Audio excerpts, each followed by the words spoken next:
Well, good morning. It's great to be here. There it is. Did I go the wrong way? There we go. Every place has got a different clicker. But it's really great to be here. Like I said, Cindy and I have been involved with Chimala Mission now full time for 8 years. It's hard to believe, and getting close, I guess, to being almost 9 now, that we started working full time with this work. Many of you, and I know many of you know me, know us very well, know the work very well, but every time I get to come back to New York Avenue and talk about the work, I always see new faces that were not here in the past. So I have to share with you some of the history and things that I know many of you know very well about the work because you've been involved with it, around it, like I said, for a long time, just like myself, who grew up at Park Road Church of Christ. I was there when it began. Of course, I was pretty little in those days, but this kind of tells you how old the work is. But some of you were a generation ahead of me, were there as part of actually helping get the work started. And the work is continued, as Jim said, to grow and grow. We really got closely involved in the beginning in 1998, and Jim Gregg and myself made our first trip over there in 1999, and that's when I decided that one day I wanted to work full-time with Chimala. I was thinking I would wait until I got to the age of retirement and do it, but things worked out.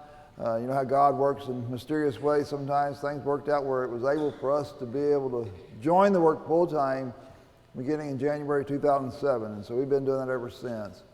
Today, our mission team is made up of 4 members right now, 4 different couples and families. On the upper right is the Ferguson family. They're our newest members of the team. That's Hal and Mary Ferguson. Hal and Mary joined the team full-time in January of last year. Now, they were not newcomers to the Chimala mission work. Hal had been working with the Bear Valley work for many years, and he was actually our coordinator from Bear Valley beginning in 2005. Hal traveled with Jim and I over there in 2004 as we made the arrangements to join in with Bear Valley with our Bible school, and he'd been making trips there ever since, going over and teaching and being a part of our Bible school.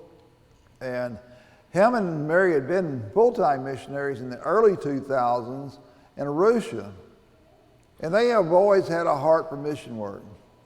They work with the schools over in, now I'm going to lose the name, in the eastern part of the world anyway, where all the rioting or the problems have been with Russia. But anyways, they have been there ever since last January full time. And they are working on building a house on the mountain behind the current mission. And they're going to renew the work up there that was started back in the 50s by the original missionaries. And it's going to be a big project. They're moving to where there's no running water. They're moving to where there's no electricity. A few of you that have been over there have been up there to that site, so you know what their challenges are. But they have a house that's about 60-70% complete now, and when they go back, they've been home the last few weeks having a new grandbaby born. They're going back in January, and they're going to complete the house and move up there hopefully by late spring this year and be living up there. To the left of them is the Wagner family. The Wagners joined the mission team in June of 2012. They've been working full-time since then. Chad is this on-site administrator. Renee is an RN. She works some at the hospital, works some with mobile clinics. And of course, she has 5 children, which 3 are there now full-time. The 2 oldest have come back to the States and are going to college. And Anna, the oldest, actually will graduate with her associate's degree in May, and she plans to make a trip back over there and do some more mission work. The 3 youngest ones are still there at home, and Renee has the responsibility of doing homeschooling with them, so she stays really busy. Cheryl Bodie's in the lower left. Cheryl is an RN. She joined our team in January 2013. She's been working full-time since then with the hospital, and she has done a great job. She also does mobile clinics. And we'll talk a lot more about what Cheryl's doing here in the next few slides. But Cheryl has had a great influence in helping our hospital and even into the areas of evangelism, which I'll share with you more about that here in a minute. And of course, the lower right is me and Cindy. If you don't know where Tanzania is, it's in the East Africa. It is surrounded by Kenya, Uganda, the Congo, Burundi, Zambia, Malawi, and Mozambique. And a lot of people don't hear much about Tanzania on the news. And one of the reasons is, it's a good reason, is because they don't have a lot of problems in Tanzania, government-wise. It's been a peaceful country for many, many years. And so many people do not see and know where Tanzania is. When I start talking about we're in Tanzania, well, they know it's in Africa, but they don't know exactly where. But it's a country that is very peaceful and very great place to work, and people are hungry for the Word of God there. If you fly there, you land in Dar es Salaam. Dar es Salaam is the acting capital, though it's not the legal capital. Dodoma is the legal capital. But if you want to go do something with the government, whether it's with the Ministry of Health or the Ministry of Education or the Department of Home Affairs, which we have to deal with all those as being mission work there that has schools and hospitals and all those things, that's where you travel to. It's also where you land when you fly there to go to Chimala. All the major airlines go to Dar es Salaam. We are able now to fly to Mbeya. You see the town of Mbeya not far from where the pointer there is. The pointer is pointing out where the mission is. Anytime you see a map of Africa, you will see Lake Nasa on there, or Lake Malawi. Some label it one, some label it the other way. There's a little point on the north end of that lake. If you go about 50 miles directly north of that point, that's where the mission is located. So it's always easy to kind of tell when you see a map of Africa where Chimala is at. Mbeya is where we go do all of our grocery shopping and buy most of our supplies. And there's an airport out there now on the west side of town where we can fly to. Used to, we had to drive. When you landed in Dar es Salaam, you spent 14 hours on the road traveling across country.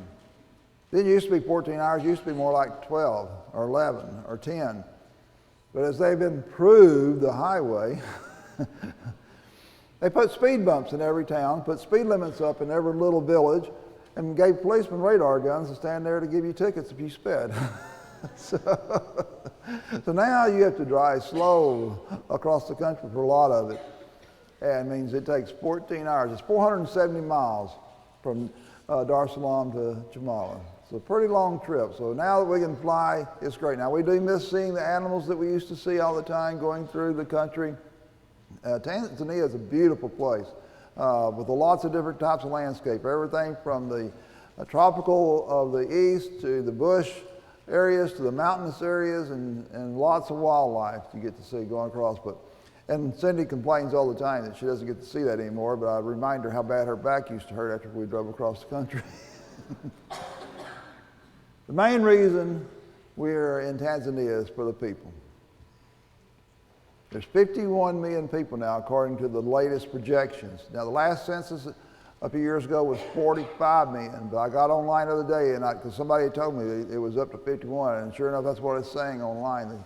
They think the population now has grown to 51 million people. Tanzania is almost twice the size of the state of Texas. Got to give you the size and area. So there's some really heavy populated areas in some of the big cities like Dar es Salaam, and even in Mbeya now, they say is up to 1 million people. Used to be able to drive from the mission to Mbeya in about 50 minutes. Now it takes a minimum of an hour and a half just to get to the mission to Mbeya. Traffic is heavy. And once you start getting near the town, the traffic gets slower and slower and slower. So it's growing. But one of the great things about being there, these people, I mentioned this in class,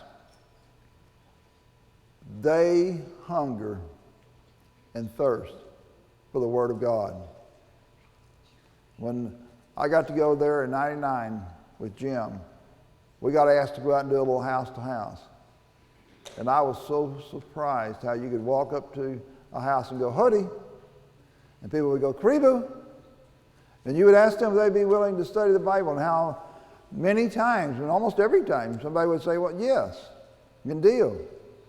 And they would find a little stool for you to sit on and sit down and start studying the Bible. Now, not everybody believes. We know not everybody's going to believe. Christ told us that in some of his parables. Not everyone would believe. But they are willing to listen over and over. One of the things that is this last year in our campaigns that became so evident, we were in one village, and I'll talk a little bit more about this in a minute, but the people, there was a group of Pentecostals there. They were big in that town, that village. And we were having great results in that village. Lots of people were being baptized. Hundreds and hundreds of people were coming to listen to the messages.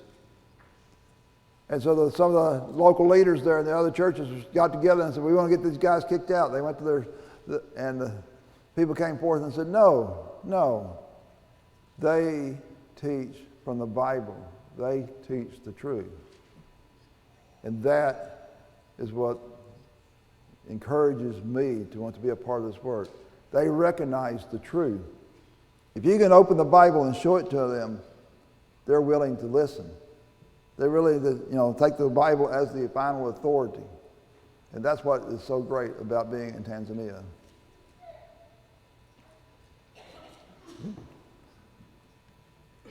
The work started in 1963 with the hospital. And just to give you a brief history of how that happened. In 1962, Andrew Conley was there visiting some missionaries that were working up on the mountain. And you can see those mountains in that lower left picture. Those is where the original missionaries worked. They had a Bible preachers training school up there. Well, Andrew was there visiting. The government of Tanganyika at that time, which was not part of the British colonies, came through. They were getting their independence.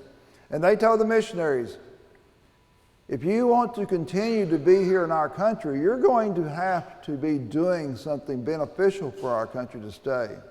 And Andrew proposed the idea of the hospital, and they said, yes, that would be great. So he came back to the States. Park Road Church of Christ, right here in Arlington, was the congregation he went to. He'd had ties to them in the past, and went to them and asked them if they would be interested in overseeing that work. He raised the funds, bought the property where the mission is today. It was 470 acres at that time. Had that little white building shipped over there. Dr. Jerry Mays and his wife Shirley went with him in 1963. And they started seeing patients in that little white building while Andrew started construction of the current hospital. Of course, it wasn't near as big in 1965 when it opened as it is today. It has grown tremendously. Today, the hospital is delivering 3,000 babies a year. You just kind of figure out how many babies a day that is. It's busy. And a lot of those are from cesarean births because of different reasons. It's safer to deliver a baby cesarean if the mother's infected with HIV. So many of the women are small there. They have difficulties delivering. So we do a lot of C-sections there. The hospital's 120 beds. We're seeing about 50,000 patients a year. That's including the inpatient and outpatient. We have about an average of 1,500 to 1,600 HIV patients enrolled in our HIV program that we see every month. The government helps us with this program, and Walter Reed is helping us with this program. This HIV is a problem in most of all of Africa. Now, in Tanzania, I think it is holding pretty steady, but it is a problem there. But HIV is a very treatable disease if you get the medicines and get them right. And one of the great things that's happened this last year or two, we now have a CD4 machine that Walter Reed helped us get. So we can take the